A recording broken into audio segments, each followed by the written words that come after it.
Meu amado, minha amada, eu estou muito satisfeito de estar nessa missão de compartilhar a palavra do Senhor, e ela tem transformado a minha vida e vai transformar a sua também. Então vem comigo nessa jornada. Agora já estamos no quarto livro do Novo Testamento, que é João, que diz assim: no princípio era o Verbo, e o Verbo estava com Deus, e o Verbo era Deus. Ele estava no princípio com Deus. Todas as coisas foram feitas por ele, e sem ele nada do que foi feito se fez. Nele estava a vida, e a vida era a luz dos homens. E a luz resplandece nas trevas, e as trevas não a compreenderam. Houve um homem enviado de Deus, cujo nome era João. Este veio para testemunho, para que testificasse da luz, para que todos crescem por ele. Não era ele a luz, mas para que testificasse da luz. Ali estava a luz verdadeira, que ilumina a todo homem que vem ao mundo. Estava no mundo, e o mundo foi feito por ele, e o mundo não o conheceu. Veio para que era o seu, e os seus não o receberam.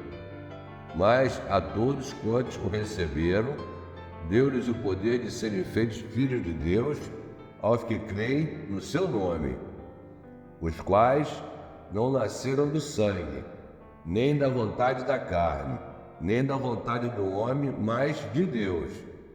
E o Verbo se fez carne, e habitou entre nós, e vimos a sua glória, como a glória do unigênito do Pai, cheio de graça e de verdade. João testificou dele e clamou, dizendo: este era aquele de quem eu dizia: o que vem após mim é antes de mim, que foi o primeiro do que eu. E todos nós recebemos também da sua plenitude e graça por graça. Porque a lei foi dada por Moisés, a graça e a verdade vieram por Jesus Cristo. Deus nunca foi visto por alguém. O Filho unigênito está no seio do Pai, esse o revelou. E este é o testemunho de João, quando os judeus mandaram de Jerusalém sacerdotes e levitas para que lhe perguntassem: quem és tu? E confessou e não negou. Confessou: eu não sou o Cristo. E perguntaram então: quem é? És tu Elias? E disse: não sou. És tu profeta? E respondeu: não. Disseram-lhe, pois: quem és? Para que demos resposta àqueles que nos enviaram, que dizes de ti mesmo? Disse: eu sou a voz que clama no deserto. Endireitarei o caminho do Senhor, como disse o profeta Isaías. E os que tinham sido enviados eram dos fariseus. E perguntaram-lhe e disseram-lhe: por que batizas, pois, se tu não és o Cristo, nem Elias, nem o profeta? João respondeu-lhes dizendo: eu batizo com água, mas no meio de vós está um a quem vós não conheceis. Este é aquele que vem após mim, e que é antes de mim, no qual eu não sou digno de desatar a correia das suas alparcas. Estas coisas acontecerão em Betebará, do outro lado do Jordão, onde João está batizando. No dia seguinte, João viu a Jesus, que vinha para ele, e disse: eis o Cordeiro de Deus, que tira o pecado do mundo. Este é aquele do qual eu disse: após mim vem um homem que é antes de mim, que foi primeiro do que eu, e eu não o conhecia. Mas para que ele fosse manifestado a Israel, vim eu por isso batizando com água. E João testificou dizendo: eu vi o Espírito descer do céu como pomba e repousar sobre ele. E eu não o conhecia, mas o que me mandou batizar com água, esse me disse: sobre aquele que vires descer o Espírito e sobre ele repousar, esse é o que batiza com o Espírito Santo. e eu vi, e tenho testificado que este é o Filho de Deus. No dia seguinte, João estava outra vez ali, e 2 de seus discípulos, e vendo passar a Jesus, disse: Eis aqui o Cordeiro de Deus. E os 2 discípulos ouviram-no dizer isto e seguiram a Jesus. E Jesus, voltando-se e vendo que eles o seguiam, disse-lhes: Que buscais? E eles disseram: Rabi, que traduzido quer dizer mestre, onde moras? E ele lhe disse: Vinde e vede. Foram e viram onde morava, e ficaram com ele aquele dia, e era já quase a hora 10ª. Era André, irmão de Simão Pedro, um dos 2 que ouviram aquilo de João e o haviam seguido. Este achou primeiro a seu irmão Simão e disse-lhe: Achamos o Messias, que traduzido é o Cristo. E levou-o a Jesus. E olhando Jesus para ele, disse: Tu és Simão, filho de Jonas. Tu serás chamado Cefas, que quer dizer Pedro. No dia seguinte, quis Jesus ir a Galiléia e achou a Filipe e disse-lhe: Segue-me. E Filipe era de Betsaida, cidade de André e de Pedro. Filipe achou Natanael e disse-lhe: Havemos achado aquele de quem Moisés escreveu na lei, e os profetas, Jesus de Nazaré, filho de José. Disse-lhe Natanael: Pode vir alguma coisa boa de Nazaré? Disse-lhe Filipe: Vem e vê. Jesus viu Natanael vir ter com ele e disse dele: Eis aqui um verdadeiro israelita, em quem não há dolo. Disse-lhe Natanael: De onde me conheces tu? Jesus respondeu e disse-lhe: Antes que Filipe te chamasse, te vi eu, estando tu debaixo da figueira. Natanael respondeu e disse-lhe: Rabi, tu és o Filho de Deus, tu és o Rei de Israel. Jesus respondeu e disse-lhe: Por que te disse, vi-te debaixo da figueira? Crês? Coisas maiores do que estas verás.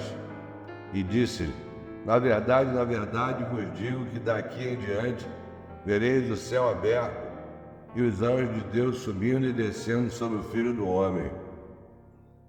E ao 3º dia fizeram-se umas bodas em Caná da Galiléia, e estava ali a mãe de Jesus. E foi também convidado Jesus e seus discípulos para as bodas. E faltando vinho, a mãe de Jesus lhe disse: Não tem vinho. Disse-lhe Jesus: Mulher, que tenho eu contigo? Ainda não é chegada a minha hora. Sua mãe disse aos serventes: Fazei tudo quanto ele vos disser. E estavam ali postas 6 talhas de pedra para as purificações dos judeus, e em cada uma cabiam 2 ou 3 almudes. Disse-lhe Jesus: Enchei de água dessas talhas. E encheram-nas até em cima. E disse-lhes: Tirai agora e levai ao mestre-sala. E levaram.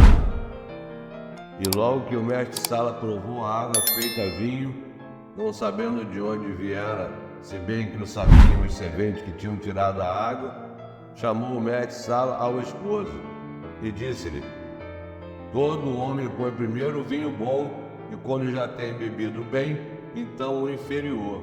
Mas tu guardaste até agora o bom vinho. Jesus principiou assim os seus sinais em Caná da Galiléia e manifestou a sua glória, e os seus discípulos creram nele. Depois disto, desceu a Cafarnaum, ele, sua mãe, e seus irmãos e seus discípulos, e ficaram ali não muitos dias. E estava próxima a Páscoa dos judeus, e Jesus subiu a Jerusalém. E achou no templo os que vendiam bois e ovelhas e pombos, e os cambiadores assentados. E tendo feito um azorrague de cordéis, lançou todos fora do templo, também os bois e ovelhas, e espalhou o dinheiro dos cambiadores e derribou as mesas. E disse aos que vendiam pombos: Tirai daqui estes, e não façais da casa de meu pai a casa de venda. E os seus discípulos lembraram-se do que está escrito: o zelo da tua casa me devorou. Responderam, pois, os judeus e disseram-lhe: que sinal nos mostras para fazeres isto? Jesus respondeu e disse-lhes: derribai este templo, e em 3 dias o levantarei. Disseram, pois, os judeus: em 46 anos foi edificado este templo, e tu o levantarás em 3 dias? Mas ele falava do templo do seu corpo. Quando, pois, ressuscitou dentre os mortos, os seus discípulos lembraram-se de que lhes dissera isto, e creram na Escritura e na palavra que Jesus tinha dito. E estando ele em Jerusalém pela Páscoa, durante a festa, muitos, vendo os sinais que fazia, creram no seu nome. Mas os judeus de Jesus não confiavam nele, porque a todos conhecia, e não necessitava de que alguém testificasse do homem, porque ele bem sabia o que havia no homem. Agora eu compartilho com vocês o devocional do Kennedy Rei, do dia 7 de fevereiro, que diz assim: balançando-se livremente. No demais, irmãos meus, fortalecido-vos no Senhor e na força do seu poder. Efésios 6:10. No ano de 1932, em San Diego, Estados Unidos, 200 marinheiros seguravam as cordas fixadas ao dirigível, ou USS Akron, na tentativa de amarrar a aeronave a um mastro de aço. De repente, o dirigível subiu rapidamente para os ares. Alguns homens continuaram segurando as cordas e por isso foram levados juntamente com a aeronave. Pouco tempo depois caíram e vários morreram. No entanto, um homem continuou agarrado à corda. Enquanto a aeronave subia, ele podia ser visto pelas pessoas que gritavam e desmaiavam. Elas sabiam que aquele marinheiro, não poderia ficar seguro por muito mais tempo, e a qualquer momento cairia para a morte certa. Entretanto, depois de 1 hora e 45 minutos, quando conseguiram resgatar o dirigível, o marinheiro ainda estava pendurado na aeronave. Uma ambulância estava à sua espera para levá-lo ao hospital, mas ele disse que estava passando bem. Perguntaram-lhe como conseguiu segurar firme. Aquele homem contou-lhes que percebera que havia cerca de 1,5 metros de corda disponível. Enquanto a segurava com uma das mãos, usou a outra para fixar a corda ao redor da cintura, de modo que o seu peso fosse sustentado. A partir de então, ficaram o tempo todo balançando-se livremente. E muitos cristãos estavam procurando também se agarrar a algo e suportar a dificuldade, mas não conseguem. Alguns até mesmo caem. No entanto, tudo que realmente precisam fazer é amarrar-nos nas promessas de Deus e balançar-nos livremente, apreciando o cenário como fez o marinheiro. Marinheiro, que maravilha de palavra, gente. E agora a confissão é a seguinte: estou fortalecido no Senhor e na força do seu poder. Estou balançando-me livremente na sua força e poder. Meu Deus, que maravilha de palavra. Então, se você está gostando, se inscreva no canal, faça seu comentário, dê seu like. E se você quiser o livro Alimento da Fé do Kennedy Hagin, me pede aqui que eu te mando. Em nome de Jesus, te vejo amanhã.